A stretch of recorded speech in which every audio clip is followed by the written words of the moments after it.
அதே சமயத்தில் வந்தியத்தேவன் மிக்க மனசோர்வுடன் மாளிகையை சேர்ந்த நந்தவனத்தில் உலாவிக் கொண்டிருந்தான். அந்த நந்தவனோ மாளிகையின் வெளிமதில் சுவர் ஓரமாக அமைந்திருந்தது. இரவில் மலரும் புஷ்பங்கள் அப்போது தான் மடல் அவிழ்ந்து கொண்டிருந்தன. பன்னீர், பாரிஜாதம், மல்லிகை, முல்லை முதலிய மலர்களின் நறுமணத்தை ஐப்பசி மாதத்தின் காற்று வந்தியத்தேவன் பக்கமாக கொண்டு வந்து வீசியது. ஆகா, இந்த நேரத்தில் பழையாறை அரண்மனை நந்தவனத்தில் நாம் இருக்கக்கூடாதா? அப்படி இருக்கும்போது திடீரென்று குந்தவை தேவியின் பாத சிலம்பு ஒலிக்க கூடாதா என்று அவன் மனம் எண்ணமிட்டது. இங்கே வந்து கடம்பூர் அரண்மனையில் அகப்பட்டு கிடக்கிறோமே, வெறி பிடித்த இளவரசரிடம் அகப்பட்டு கொண்டு விழிக்கிறோமே என்று நினைத்தான். ஆதித்த கரிகாலர் என்றுமில்லாத வண்ணம் அன்று மாலை வந்தியத்தேவன் மீது சீறி எரிந்து விழுந்ததும், இனி என்றைக்கும் என் முகத்தில் விழிக்காதே, நாளை பொழுது விடிந்த பிறகு உன்னை பற்றி என் முடிவை தெரிவிக்கிறேன் என்று கூறியதும் வந்தியத்தேவன் மனதை புண்படுத்தி இருந்தன. ஒரு நாளும் இல்லாத விதமாக அவர் இன்று கோபித்து விட்டார். பாவம், அவர் மீது குறைப்பட்டு என்ன பயன்? அவர் உள்ளம் அவ்விதமாக குழம்பியிருக்கிறது. அவர் நிலையை நினைத்து பார்க்கும் போது வந்தியத்தேவனுக்கு அவர் மீது பரிதாபமே உண்டாகியது. அன்று ஆதித்த கரிகாலரின் மனநிலை உச்ச நிலையை அடைந்திருந்தது. உற்சாகமும் சோர்வும், கோபமும் குதூகலமும், சிநேகப்பான்மையும் கொடூர பகைமையும் மாறி மாறி அவரை பிடித்து ஆட்டி வைத்தன. அவரும் தம்மை சுற்றி இருந்தவர்களை அந்த மாதிரி ஆட்டி வைத்து கொண்டிருந்தார். அடுத்த நிமிஷம் அவருடைய போக்கு எப்படி இருக்குமோ, என்ன செய்வாரோ என்று அருகில் இருந்தவர்கள் கதி கலங்கி கொண்டிருந்தார்கள். அன்றைக்கு சூரியன் உதயமானதிலிருந்து வந்து கொண்டிருந்த செய்திகள் அவருடைய உள்ளுணர்வுகளை அதிகமாக செய்து கொண்டிருந்தன. சம்புவரையர் முதலாக அவரிடம் வந்து திருக்கோவலூர் மலையமான் படை திரட்டி கொண்டு வருகிற செய்தியை தெரிவித்தார். அதை பற்றி தமது ஆட்சேபத்தையும் கண்டனத்தையும் தெரிவித்துக் கொண்டார். சம்புவரையரே, மலையமான் தொண்டு கிழவர், வயது 80க்கு மேலாகிறது. அவர் வருவதை குறித்து உங்களுக்கு என்ன பயம் என்றார் இளவரசர். இளவரசே, கொல்லிமலை தலைவன் வல்வில் ஓரியின் வம்சத்தில் வந்தவர்கள் நாங்கள். பயம் என்றால் என்னவென்று அறியாதவர்கள். தாங்கள் இங்கு வருகை செய்திருப்பதை முன்னிட்டே தயங்குகிறேன். தாங்கள் மட்டும் அனுமதி கொடுத்தால் சம்புவரையரே, கிழவரோடு போர் புரிவதற்கு உடனே புறப்பட ஆயத்தமா இருக்கிறீர்கள். அவ்வளவுதான். என் பாட்டனை படையுடன் புறப்பட்டு வரும்படி நான் தான் செய்தி அனுப்பினேன். இளவரசே, எதற்காக? சம்புவரையரே, நான் இங்கே உங்களிடம் தனியாக அகப்பட்டு கொண்டிருக்கிறேன் அல்லவா? இங்கே இருக்கும்போது எனக்கு ஏதாவது நேர்ந்தால் என்ன செய்வது? கோமகனே, அப்படிப்பட்ட சந்தேகம் அணுவளவும் தங்கள் மனதில் இருந்தால் இந்த கணமே என்று சம்புவரையர் சொல்வதற்குள் இளவரசர் குறுக்கே சொல்ல தொடங்கினார். சம்புவரையரே, இங்கிருந்து என்னை கிளம்பிவிட சொல்கிறீர்களா? இளவரசே, இது தங்களுடைய ராஜ்யம், இது தங்களுடைய அரண்மனை. இதன் உச்சியில் புலி கொடி பறக்கிறது. இங்கிருந்து தங்களை போக சொல்வதற்கு நான் யார்? தாங்கள் அனுமதி கொடுத்தால் நானும் என் குடும்பத்தாரும் இங்கிருந்து போய்விடுகிறோம். மிலாடுடையார் மலையமானை வரவழைத்துக் கொண்டு தாங்கள் நிரந்தரமாக இங்கேயே இருக்கலாம். ஓஹோ, வல்வில் ஓரியின் வம்சத்தில் பிறந்த நீங்கள் பயமறியாதவர்கள் என்றும், விஜயலாய சோழரின் குலத்தில் பிறந்த நான் பயந்தாங்கொள்ளி என்றும் சொல்லி காட்டுகிறீரா? இளவரசே, தங்களின் வைர நெஞ்சமும் வீர தீரமும் உலகம் அறிந்தவை. 12ஆம் பிராயத்தில் தாங்கள் சேவூர் போர்க்களத்தில் புகுந்து பகைவர்களை சின்னாபின்னம் செய்து வீராதி வீரன் என்று பெயர் பெற்றீர்கள். 18ஆம் பிராயத்தில் மறுபடி போருக்கு வந்த வீர பாண்டியனை தொடர்ந்து துரத்தி சென்று ஒளிந்திருந்த இடத்தில் அவனை கண்டுபிடித்து அவன் தலையை துண்டித்துக் கொண்டு வந்தீர்கள். இதை கேட்ட ஆதித்த கரிகாலன், தெரியும் ஐயா, தெரியும். ஓடியவனை துரத்திய வீரப்புலி நான் என்றும், செத்து போன பாண்டியனுடைய தலையை வெட்டி கொண்டு வந்தவன் என்றும் நீங்கள் எல்லோரும் என்னை பரிகசித்து பேசுவது எனக்கு தெரியும். அந்த பழுவூர் மோகினி பேய் அத்தகைய வதந்திகளை கிளப்பி விட்டிருக்கிறாள் என்பதும் எனக்கு தெரியும் என்று கூறிவிட்டு பயங்கர குரலில் சிரித்தார். சம்புவரையருக்கு ஏன் இந்த வெறி கொண்ட இளவரசரிடம் பேச்சு கொடுத்தோம் என்று ஆகிவிட்டது. கோமகனே, நான் எது சொன்னாலும் தவறாக போய்விடுகிறது. தாங்கள் விருப்பம் எப்படியோ அப்படியே செய்யுங்கள். நான் போய் வருகிறேன். சம்புவரையரே, போய் வருவது சரிதான். ஆனால் இந்த கோட்டையை விட்டு போகும் எண்ணத்தை மட்டும் விட்டுவிடுங்கள். இந்த அரண்மனையில் 4 மாதங்களுக்கு முன்னால் நடந்த சதி ஆலோசனையை பற்றிய உண்மையை அறிந்து கொள்ளும் வரையில் நான் இந்த இடத்தை விட்டு போக போவதில்லை. நீங்கள் போவதற்கும் விட போவதில்லை என்றார் ஆதித்த கரிகாலர். சம்புவரையரின் உதடுகள் துடித்தன, உடம்பு நடுங்கியது. வந்தது. அவருடைய கண்களில் கண்ணீர் ததும்பியது. இந்த நிலையை பக்கத்தில் இருந்த பார்த்திபேந்திரன் பார்த்தான். கோமகனே, சோழ குலத்தவர் வீரத்திற்கு புகழ் பெற்றது போலவே நீதிக்கும் பெயர் பெற்றவர்கள். இந்த பெரியவருக்கு தாங்கள் நீதி செய்யவில்லை. தங்கள் வார்த்தைகளினால் அவருடைய மனதை புண்படுத்துகிறீர்கள். இங்கு நடந்த சிற்றரசர் கூட்டத்தை பற்றி சம்புவரையர் முன்னமே தக்க சமாதானம் சொல்லி தாங்களும் ஒப்புக்கொண்டீர்கள். தாங்கள் ராஜ்யம் வேண்டாம் என்று சொல்லிக் கொண்டிருப்பதாலும் தஞ்சாவூருக்கு போகவே மறுப்பதாலும் சிற்றரசர்கள் சோழ ராஜ்யத்தின் நன்மையை கருதி அடுத்த பட்டத்துக்கு யார் என்பதை பற்றி யோசித்தார்கள். தாங்கள் ராஜ்யபாரத்தை வகிக்க இசைந்தால் அவர்கள் ஏன் வேறு யோசனை செய்ய வேண்டும்? உலகமெல்லாம் வீர புகழ் பரப்பிய ஆதித்த கரிகாலர் இருக்கும் போது போர்க்களத்தையே பார்த்தறியாத மதுராந்தக தேவனை பற்றி இவர்கள் கனவிலும் கருதுவார்களா? ஆதித்த கரிகாலர் குறுக்கிட்டு, ஆமாம், நான் உயிரோடு இருக்கும் போது இன்னொருவன் சோழ சிங்காதனம் ஏறுவது இயலாத காரியம்தான். அதற்காகத்தான் என்னை வேலை தீர்த்துவிட பார்க்கிறார்கள் என்று கூறிவிட்டு மறுபடியும் உரத்து சிரித்தார். பார்த்திபேந்திரா, நீயும் இவர்களுடன் சேர்ந்து கொண்டதை நான் அறியவில்லை என்றா நினைத்தாய்? கந்தமாறனும் நீயும் அன்று நாம் வேட்டைக்கு போன போது என் பின்னாலேயே வேலை குறிபார்த்து கொண்டு வந்தது எனக்கு தெரியாது என்றா நினைத்தாய்? என் உண்மை நண்பனாகிய இந்த வந்தியத்தேவன் மட்டும் இங்கு வந்து சேர்ந்திருக்காவிட்டால் இதற்குள் என்னை யமலோகத்துக்கு அனுப்பியிருக்க மாட்டீர்களா என்று கேட்டார் ஆதித்த கரிகாலர். பார்த்திபேந்திரன் வந்தியத்தேவனை கண்ணாலேயே கொன்று விடுகிறவனை போல் பார்த்துவிட்டு, இளவரசே, இந்த பாதகன் ஏதேதோ சொல்லி தங்கள் மனதை கெடுத்து விட்டான். தங்களுக்கு நான் மனதினாலும் துரோகம் எண்ணியதாக இவனை நிரூபிக்க சொல்லுங்கள். பார்த்திபா, உன் மனதில் எண்ணிய துரோகத்தை யார் எப்படி நிரூபிக்க முடியும்? நான் கேட்கும் கேள்விக்கு பதில் பேச்சை கேட்டு மயங்கித்தானே என்னை இங்கே அழைத்து வர இவ்வளவு முயற்சி செய்தீர்கள். இதை இல்லை என்று நீ மறுக்க முடியுமா? இளவரசே, அதை மறுக்கவில்லை. மறுக்க வேண்டிய அவசியமும் இல்லை. பழுவூர் ராணி மிக நல்ல நோக்கத்துடனே இந்த காரியத்தில் தலையிட்டிருக்கிறார் என்பதை நான் நிச்சயமாய் அறிவேன். தங்களை இங்கு தருவித்து கந்தமாறனுடைய சகோதரியை தங்களுக்கு மனம் புரிவித்து சோழ நாட்டில் எவ்வித உள்கலகமும் ஏற்படாமல் பார்த்து கொள்வதே அவருடைய நோக்கம். தங்கள் தலையில் சோழ குலத்து மணிமகுடத்தை அணிந்து பார்ப்பதை காட்டிலும் எங்களுக்கெல்லாம் மகிழ்ச்சி தர கூடியது வேறு ஒன்றும் இல்லை. என்னை யாராவது குறை கூறினாலும் பொறுத்து கொள்வேன். பழுவூர் ராணியை பற்றி குறை கூறினால் அவனை அந்த கணமே இந்த வாளுக்கு இரையாக்குவேன் என்று பார்த்திபேந்திரன் வந்தியத்தேவனை பார்த்து கொண்டே கூறி அதே சமயத்தில் வாளையும் உரையிலிருந்து உருவினான். என் வீர நண்பா, வாளை உரையிலே போட்டுவை. நல்ல சமயம் வரும்போது சொல்கிறேன், அப்போது வெளியில் எடுக்கலாம். வந்தியத்தேவன் பழுவூர் ராணியை பற்றி ஒன்றும் குறை கூறவில்லை. அவனும் உங்களைப் போலத்தான் மதி மயங்கி நிற்கிறான். உண்மையில் பழுவூர் இளையராணி என் உடன் பிறந்த சகோதரி என்று சத்தியம் செய்து கொண்டிருக்கிறான். அதை சொல்வதற்காகவே ஓடோடி வந்தான். உன்மீது அவன் வேறு குற்றம் சாட்டுகிறான். என் சகோதரனை நீ ஈழ நாட்டில் இருந்து உன் கப்பலில் அழைத்து கொண்டு வந்து வழியில் கடலில் தள்ளி மூழ்கடித்து விட்டா என்று அவன் சொல்கிறானே, அதற்கு உன் பதில் என்ன என்று கேட்டார் இளவரசர். அந்த சமயத்தில், இளவரசே, நான் அதற்கு பதில் சொல்கிறேன் என்று கூறிக்கொண்டே கந்தமாறன் அங்கு வந்தான். கோமகனே, மிக சந்தோஷமான செய்தியை கொண்டு வந்திருக்கிறேன். சின்ன இளவரசர் கடலில் மூழ்கி சாகவில்லை. பொன்னியின் செல்வர் நாகைப்பட்டினம் சூடாமணி விகாரத்தில் இத்தனை நாளும்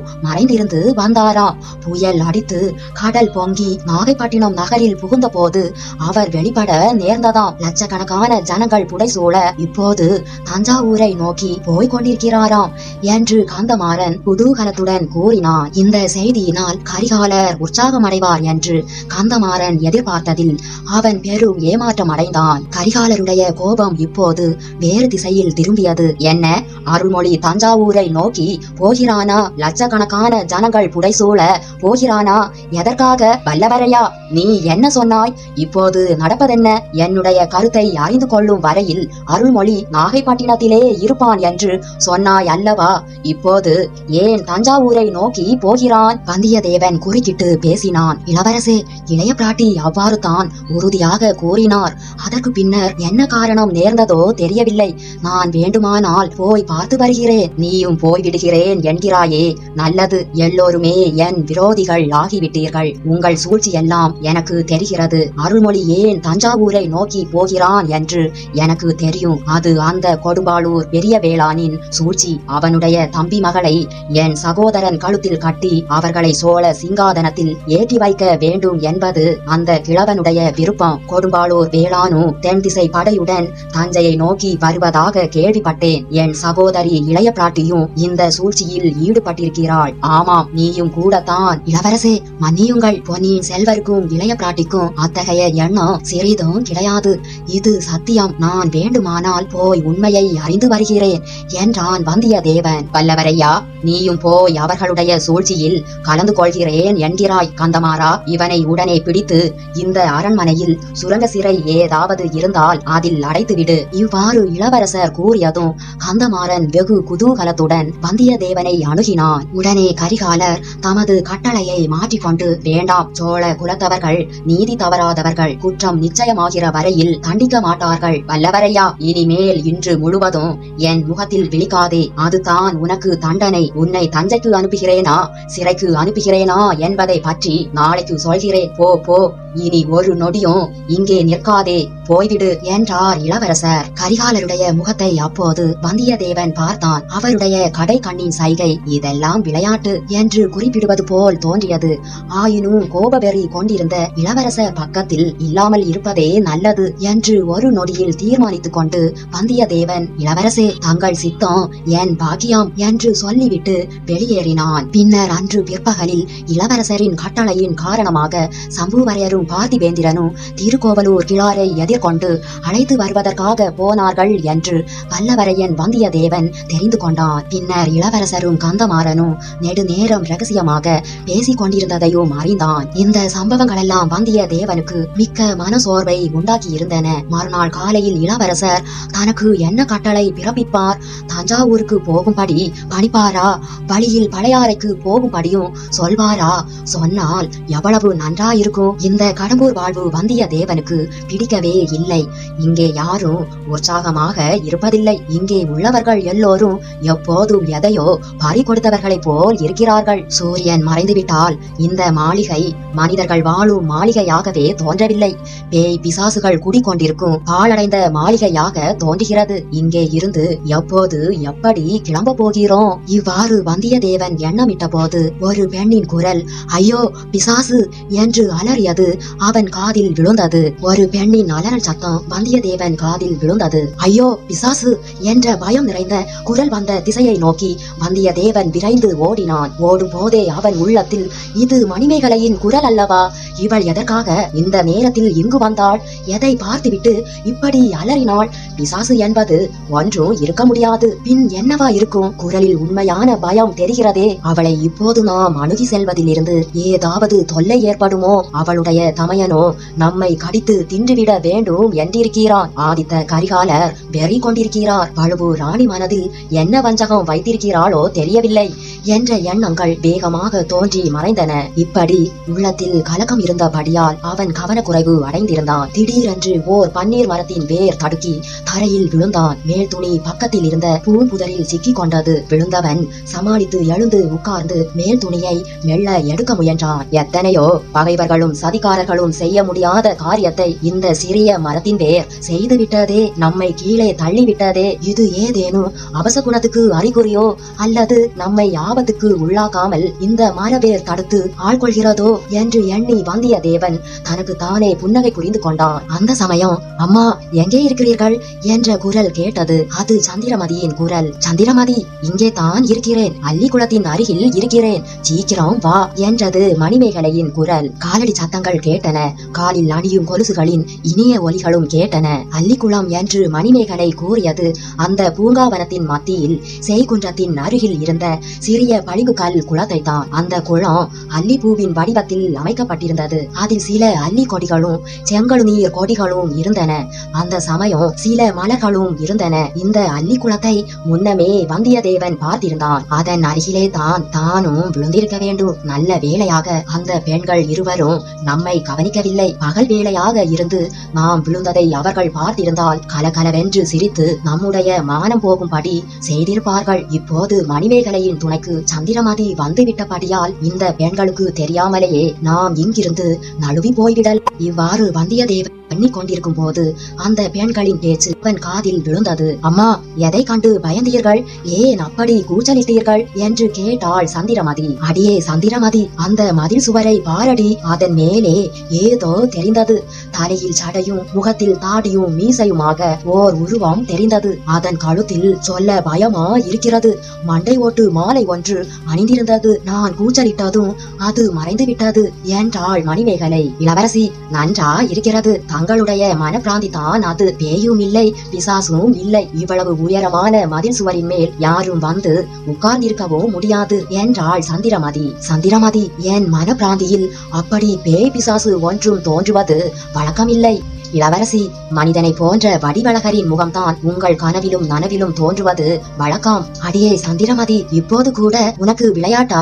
இளவரசி, பின் எப்போது விளையாடுவது? முன்மாலை நேரத்தில் பூங்காவனத்தில் அல்லி குளத்தின் அருகே வந்து காத்திருக்கிறீர்கள். முல்லை மலர்களின் மனம் கம்மென்று வீசுகிறது. ஆனால் பாவம் என்ன செய்கிறது? தாங்கள் வல்லத்து இளவரசரை எதிர்பார்த்து கொண்டிருக்க மீசையும் தாடியும் உள்ள பிசாசு வந்து சேருகிறது. சந்திரமதி, போதும் போதாத குறைக்கு நீயும் வந்து சேருகிறாய். இளவரசி, என்னை பார்த்துவிட்டுத்தான் அந்த பிசாசு பயந்து ஓடிவிட்டதோ என்னமோ? கடம்பூர் அரண்மனை பணிப்பெண் சந்திரமதியை கண்டால் பேய் பிசாசுகள் பூதங்கள் எல்லாம் பயந்து ஓடும் என்பது உலக பிரசித்தியாயிற்றே. சந்திரமதி, உன் வேடிக்கை பேச்செல்லாம் இப்போது வேண்டாம். உண்மையாகவே நான் மதில் சுவரின் மேல் கொடூரமான ஓர் உருவத்தை பார்த்தேன். நீ நம்பாவிட்டால் வேண்டாம். நீ போன காரியம் என்ன ஆயிற்று என்று சொல். இளவரசி, போன காரியம் பலிக்கவில்லை. காஞ்சி இளவரசரும் கடம்பூர் இளவரசரும் தான் அங்கே கூடி பேசி கொண்டிருக்கிறார்கள். வல்லத்து இளவரசரை காணவே இல்லை. சந்திரமதி, ஒருவேளை அவரையும் எங்கேயாவது அனுப்பி வைத்து விட்டார்களா என்ன? இளவரசி, அப்படியும் தெரியவில்லை. தங்கள் தந்தையும் பல்லவரும் தான் மலையமான் அரசரை எதிர்கொள்ள போயிருக்கிறார்கள். இடுமன்காரியை கேட்டேன். இன்று சாயங்காலம் கரிகாலர் வல்லத்தரசர் மீது ஏதோ எரிந்து விழுந்தாராம். சந்திரமதி, அவருக்கு பைத்தியம் தான் பிடித்திருக்கிறது. எல்லார் மீதும் எரிந்து விழுகிறார். பிறகு என்ன நடந்தது? இளவரசி, கரிகாலர் வல்லத்தரசரை பார்த்து, இனிமேல் என் முகத்தில் விழிக்காதே, நாளை பொழுது விடிந்த பிறகு வா என்று சொல்லி அனுப்பிவிட்டாராம். சந்திரமதி, பின்னர் அவர் எங்கே போயிருப்பார் என்று கேட்டாள் மணிமேகலை. இளவரசி, இந்த மாளிகை மதில் சுவருக்கு உள்ளே தான் எங்கேயாவது அலைந்து கொண்டிருக்க வேண்டும். அதனால் தான் சொன்னேன், ஒருவேளை அவரே பிசாசு போல் வேடம் போட்டுக்கொண்டு தங்களை பயமுறுத்தினாரோ என்று. சந்திரமதி, இல்லை, இந்த அரண்மனையில் வேடக்காரர்கள் பலர் இருப்பது எனக்கு தெரியும். ஆனால் அவர் வேடம் போட்டு ஏமாற்றுகிறவர் அல்ல. இளவரசி, இப்படித்தான் நம்மை போன்ற அபலை பெண்கள் ஆண்களை நம்பி ஏமாந்து போவது வழக்கம். சந்திரமதி, அப்படியே இருக்கட்டும். நீ மறுபடியும் போய் தேடிப்பார். அரண்மனை மதிலுக்குள்ளே தான் எங்கேயாவது இருக்க வேண்டும். இடும்பன்காரியையும் தேடி பார்க்க சொல். இளவரசி, அந்த இடும்பன்காரியை கண்டால் எனக்கு பிடிக்கவே இல்லை. விழித்து விழித்து பார்க்கிறான். அவனிடம் எனக்கு பயமாக கூட இருக்கிறது. அடியே சந்திரமதி, பேய் பிசாசுக்கு பயப்படாதவள் இடும்பன்காரிக்கு பயப்படுகிறாயே. போனால் போகட்டும். அவனிடம் ஒன்றும் சொல்லாமல் இருப்பதே நல்லது. நீயே இன்னொரு தடவை போய் தேடி பார்த்துவிட்டு வா. அது வரையில் நான் இங்கேயே இருக்கிறேன். இளவரசி, மறுபடியும் அந்த பிசாசு இங்கு வந்தால் என்ன செய்வது? சந்திரமதி, உன் பெயரை சொல்லி விரட்டி அடித்து விடுகிறேன். சந்திரமதி அங்கிருந்து போவதற்கு அறிகுறியான மெல்லிய கொலுசு ஒலி கேட்டது. மேற்கூறிய பேச்சுவார்த்தைகளை கேட்டுக்கொண்டிருந்த வந்தியத்தேவனின் மனதில் பல பல எண்ணங்கள் தோன்றின. சுவரின் மேலிருந்து எட்டி பார்த்த பிசாசு யாரா இருக்கும் என்று யோசித்தான். ஆழ்வார்க்கடியான் காளாமுகனுடைய வேடம் தரித்து வந்து தன்னை காப்பாற்றியது அவன் நினைவுக்கு வந்தது. ஒருவேளை அந்த வீர வைஷ்ணவனாக இருக்குமோ? தஞ்சாவூரிலிருந்து தனக்கு ஏதேனும் முக்கியமான செய்தியுடன் வந்திருக்கிறானோ? இங்கு உள்ளவர்களுக்கு அடையாளம் தெரியாமல் இருக்க அப்படி வேடம் தரித்து வந்திருக்கிறானோ? மணிமேகலை தன்னை பார்க்க இவ்வளவு ஆவல் கொண்டிருப்பதின் காரணம் என்ன?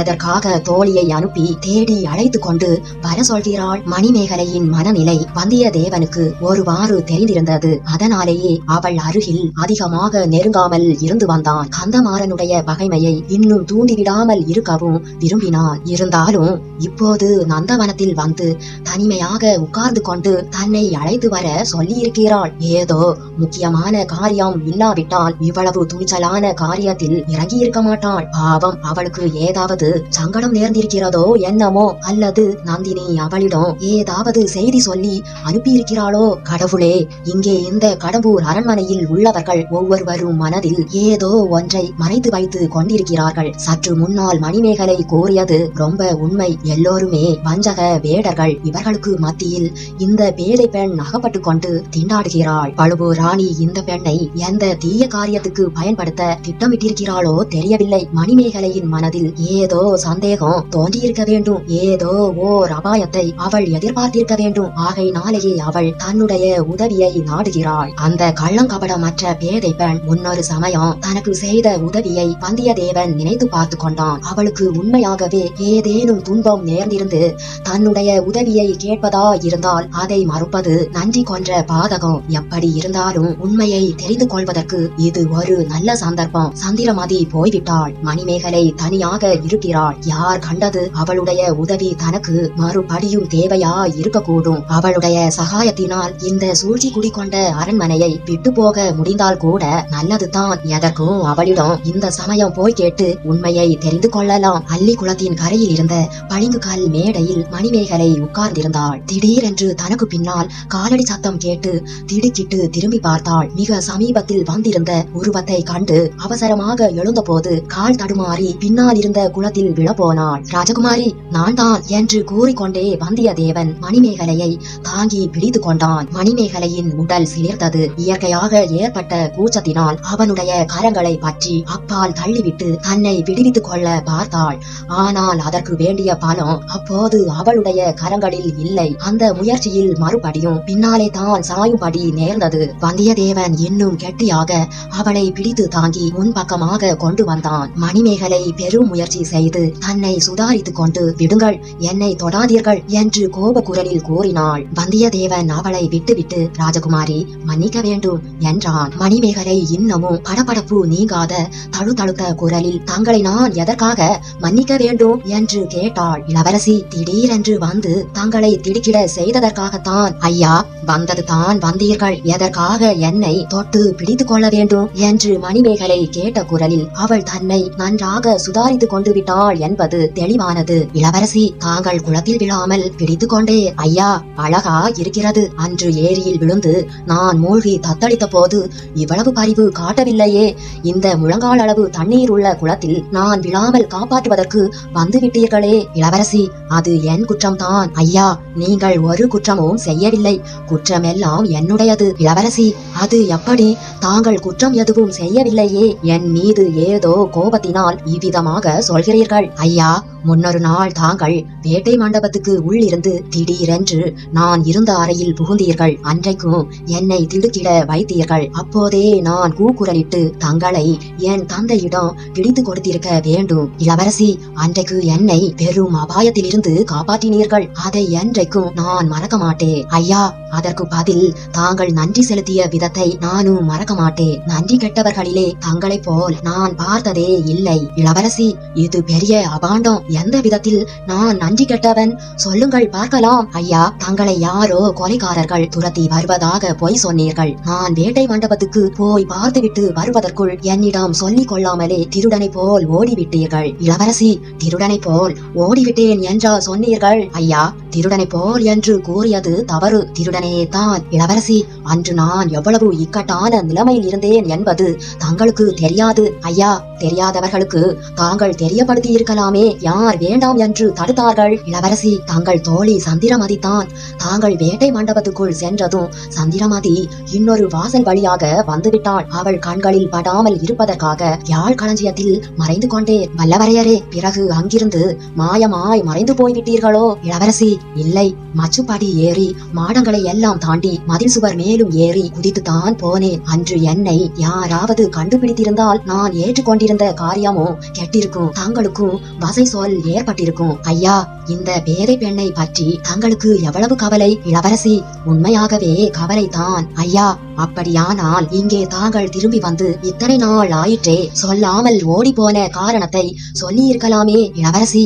அதற்கு சந்தர்ப்பத்தை தான் எதிர்பார்த்து கொண்டிருந்தேன். ஐயா, இது என்ன வெறும் வார்த்தை? நான் இருக்கும் திசையையே தாங்கள் திரும்பி பார்ப்பது கிடையாதே இளவரசி. தங்களை நான் சகோதரியாக நினைக்கிறேன் என்றான் வல்லவரையன். ஐயா, நான் தங்கள் சகோதரி அல்ல இளவரசி. தாங்கள் என் சிநேகிதன் கந்தமாறனுடைய சகோதரி. ஆகையால் எனக்கும் சகோதரி. வல்லவரையரே, கந்தமாறன் என்னுடைய சகோதரன் அல்ல. தங்களுக்கு அவன் சிநேகிதனும் அல்ல. நாம் இருவருக்கும் அவன் கொடிய பகைவன் இளவரசி. அது தான் தங்களுக்கு தெரிந்திருக்கிறதே. சில நாள் முன்வரையில் கந்தமாறன் என் உயிருக்கு உயிரான நண்பனாக இருந்தான். இப்போது அடியோடு மாறி போயிருக்கிறான். பார்த்திபேந்திரன் எப்போது என் தலைக்கு உலை வைக்கலாம் என்று பார்த்து கொண்டிருக்கிறான். ஆதித்த கரிகாலரோ நிமிஷத்துக்கு நிமிஷம் மாறுகிறார். இந்த நிமிடம் அன்பாக பேசுகிறார், அடுத்த நிமிடம் எரிந்து விழுகிறார். எப்போது என்ன ஆபத்து வருமோ என்று எதிர்பார்த்து காலம் கழிக்கிறேன். இந்த நிலைமையில் என்னுடைய நன்றியை செலுத்துவதற்காக தங்களை நான் தேடி வந்தால் இவ்வாறு சொல்கிறீர்களே